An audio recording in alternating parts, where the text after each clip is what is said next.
In this video, I am going to explain atomic radius, which is one of the important topic in first year and second year also. Topic important board level and competitive level, that is one point. And second point is command. So basic. If you have command in atomic radius and ionization energy, electron gain enthalpy, oxidation states, valency in first year, second year the same topics it will come. Okay, second year same topics. That's why who are there in first year, if they have command in periodic classifications and chemical bonding, definitely he is the one of the good inorganic student. Good inorganic student. I am going to upload all these videos. First, let me discuss atomic radius. Definition. First, let me start with the definition. Afterwards, I'll complete the trends. After that, I am going to discuss the competitive questions. More students. Definition. Distance between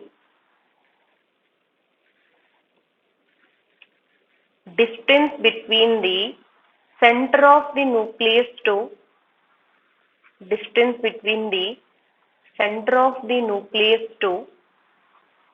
outermost orbit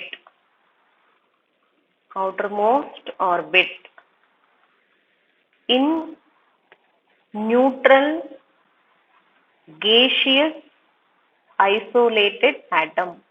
If you are facing first year exam, definitely this is one of the important questions. We have to write the perfect definition. Distance between the center of the nucleus to outermost orbit in neutral gaseous isolated atom. Clear, student? Now, see, to understand this definition, I am giving atomic radius, also call it as atomic size. Both are same. Okay. Now look into this. One particular atom, I have taken A, I have taken B. Atom A has 2 shells and atom B has 3 shells. So see students, how easily we can understand. Where size is large? Yes, this is large. This is the center of the nucleus to the outermost orbit. Center of the nucleus to the outermost orbit, right? So finally, what is the conclusion here? Shells increasing. Shells increasing. What happened? Size increase. Size increases. That's it. That's it. This is the main point. Now, trends. How it can vary and how it can vary in periods and groups. So first, let me discuss periods. In periods, atomic radius, what happened? Decreases. Atomic radius decreases as we move across the period. Or else left to right, your wish. So look into second period elements first. Second period elements, lithium, beryllium, boron. So I am writing here lithium, beryllium, boron, carbon, nitrogen, oxygen, fluorine. Up to 17th group elements only you can take it. 18th group elements, that is also called as 08th group elements. So that is completely different story, completely different explanation. Any trend, atomic radius you can take it, or else ionization energy, electron gain enthalpy, and anything, electronic configuration also, it's completely different. Only here comparison. As we move across the period, what happened? Atomic radius, yes, decreases. See, like this.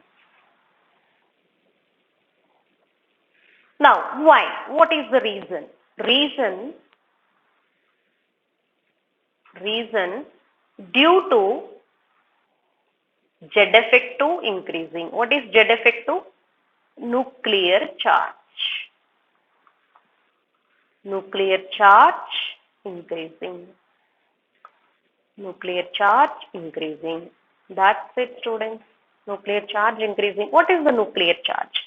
This effective nuclear charge plays important role, students. Actually, when we are studying in S block elements, P block elements, there is no doubt. But student learning D and F block, D block elements, especially, a lot of confusions will be there.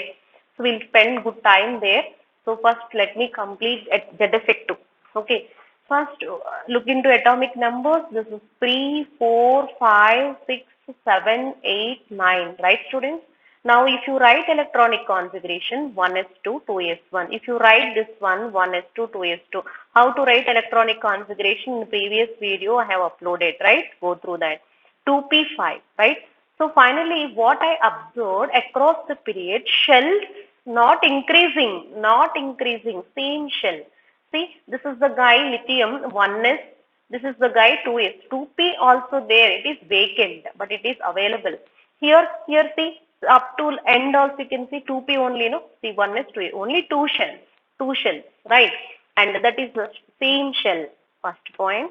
And second point, in neutral atom, any neutral atom you can take it. Suppose let me take carbon. Carbon atomic number equal to 6, Z equal to 6. For a neutral atom, Z equal to 6, the same electrons also, electrons equal to Z, 6, protons also 6. And neutrons also here 6 only if you know atomic weight. So electrons and protons, clear students, same. So what is the proton charge? Yes, it is positively charged. It is positively charged. What about electrons? Electrons are negatively charged. Opposite charges are there attracted by each other. Same charges, repulsion, right? So here, if you look into this guy, fluorine case, how many electrons, students? Or else carbon case, anything. Carbon, it has 6 electrons, right? 1s2, this is what? 2s2, 2p2. So here 4 electrons, here 2 electrons, 6 electrons and 6 protons. 6 protons, 6 electrons, right? Protons are positively charged and nucleus also positively charged.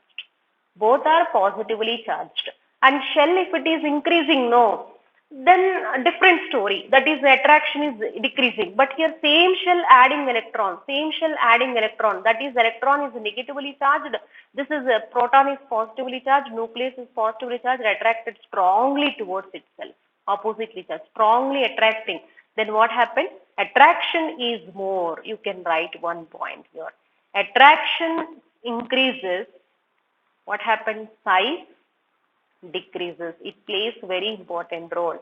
And attraction decreases, then size increases. Okay, attractions decreases case also there is screening effect. I will explain that screening effect. Okay, students, it may take two videos, but both are very useful, and especially 3D, 4D, 5D series, lot of exceptional cases are there. If you if you see that video, definitely end of the video you will get more clarity. So attraction increases, what happens? Size decreases.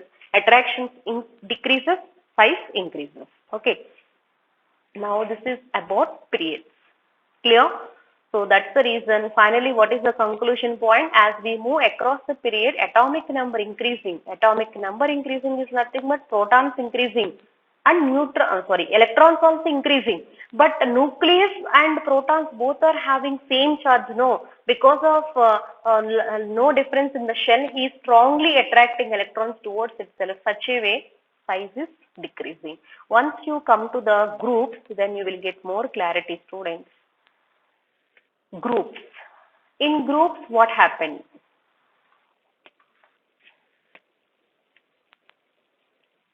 As we move down the group,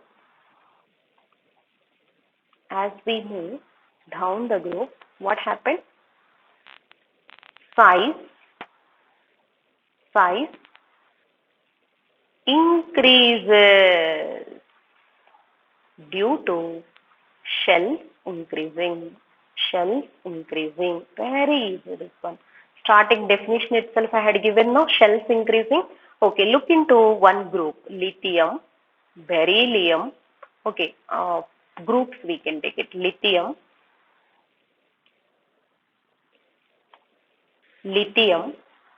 sodium, potassium, rubidium, cesium, francium. Francium is radioactive element. That is why that is why this chemistry is very less. Okay, we are studying something means if lifetime is more, it's possible to see this chemical reactivity and next other points also. If lifetime is very less, all radioactive elements lifetime is half day, 1.5 day, 2 days like that. Lifetime is very less. Okay, that's the reason we are not talking about radioactive elements. We are not discussing about strontium. Okay, as we move down the group, what happened? I said, students, yes, size increasing. Why size increasing? Look into atomic numbers. I gave magic numbers in the previous video, right? 18, 32. So this is 3, this is 11, this is 19. This is what? 19 plus 18, 37. 37 plus 32. 19. 19, if you add 18, how much you will get? Yes, this is 37. 37 plus 32, how much? 69. 3, 11, 19, 19 plus 18. 9 plus 9, 18. This is what, students? 37, correct only. 37 plus 32. 37 plus 18, students. Sorry, this is 18, no? 5, 55. Yes, 55 plus 32. 55 plus 32. Yes, this is 88. Like this, we have to use this interval. So see, 3 plus 8, 11. 11 plus 8, 19 plus 18 plus 18 plus 32. Like this, we can add this magic number. So you will come to atomic numbers. Then you can write electronic configuration 1s2, 2s1. 1s2, 2s2, 2p6, 3s1. Finally, what is the conclusion? This is 2s1, this is 3s1, this is 4s1, 5s1, 6s1, like this. See, entire shell, one shell increasing. One shell increasing. If you write shell-wise representation of lithium, it has 2 shells. But if you look into cesium, students, 1, 2, next 3, next 4, next 5, next what? 6. See? Shells increasing, what happens? Size increases. That's it. Clear? So finally, what is the conclusion point? As we move across the period, size decreases. As we move down the group, size increasing. Clear? Now next one. This is up to board examination. Next. Atomic radius, we are giving definition internucleus, what is this distance between the center of the nucleus to the outermost orbit, but it is very difficult to measure. We are seeing like that, but experimentally it is very difficult. What is the reason? What is the reason? No boundary conditions. No boundary conditions. And atomic state is unstable. Atomic state is unstable. Clear? Now, suppose if you look into, take one atom. Suppose this is atom, no? Atom has different shells. That means like this. Electrons are revolving around the nucleus. That circular paths only we call it as orbits, right? No, all also call it as shells, like this. Okay. Now, if there is a boundary condition, this is fixed. He is not moving anywhere. Easily you can measure. But he is not like that. Atom is not like that. It has no boundary conditions. Why? Because atom is unstable. Atom is unstable. Why it is unstable? It may be, it has maybe excess electrons, or else it may be less electrons. This is one way you can explain.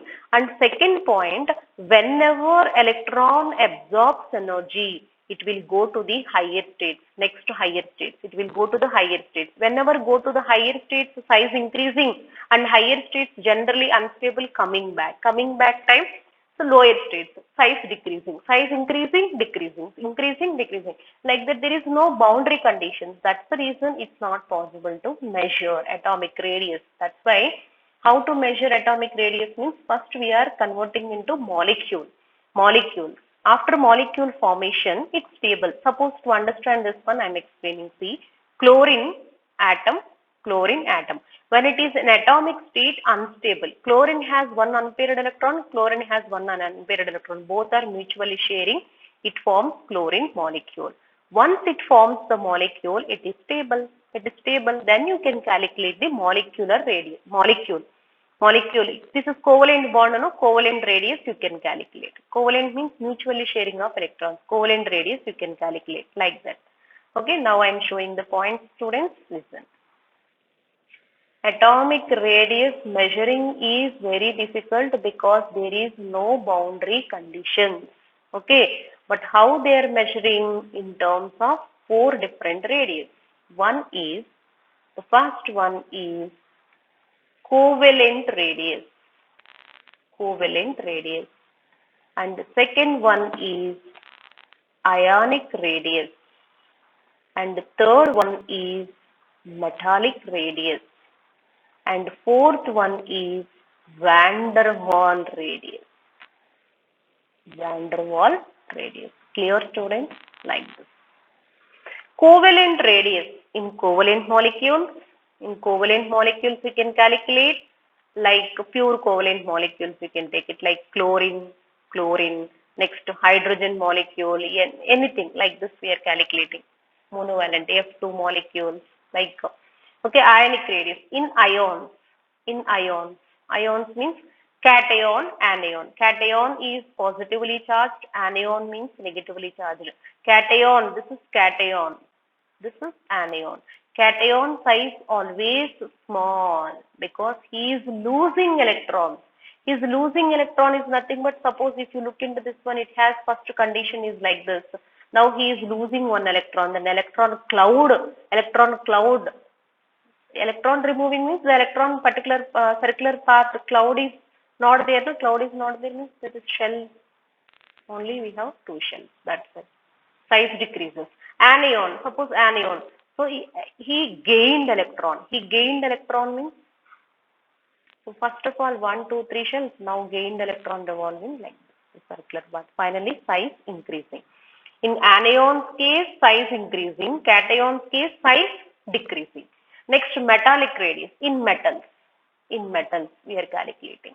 Any crystals, non-metals in crystals. So two adjacent metals you can take and calculate radius like this. Okay, I'll show. And van der Waal radius. Van der Waal radius we are measuring for non-polar molecules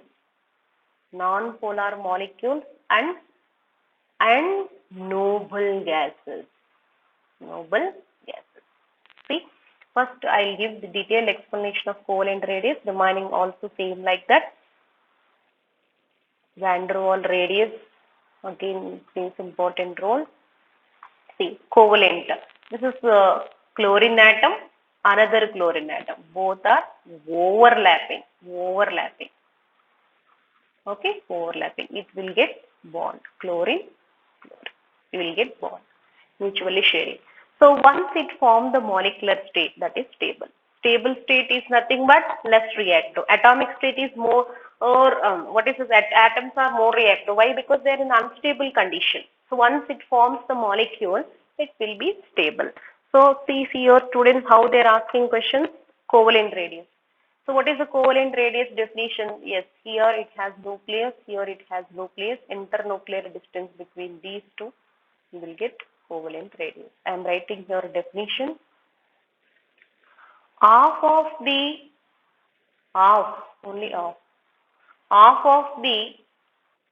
internuclear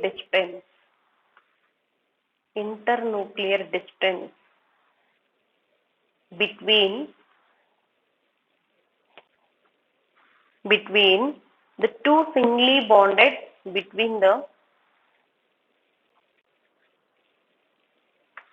half of the internuclear distance between the two singly bonded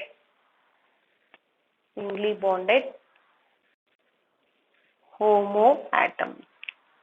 Homo is nothing but same element. Okay, suppose chlorine molecule, they have calculated half of the internuclear distance between the two singly bonded atoms. Suppose with chlorine molecule, you have got value 1.98 angstroms. What about chlorine atom? Just you can do atom means by 2. 2 chlorine 1.98, 1 chlorine nitrogen. This we get 0.99 angstrom. That's it. They were measuring like this. Clear my point, students? Even and ions also same like that, and what is this? Metals also same like that. Okay. Next one, suppose metallic radius. Metallic radius is nothing but just two adjacent atoms. Only adjacent atoms. Adjacent atoms they will take, they will measure. Here also same thing. Half of the internuclear distance between the two adjacent. Okay, next van der Waal radius. It plays very important role, students.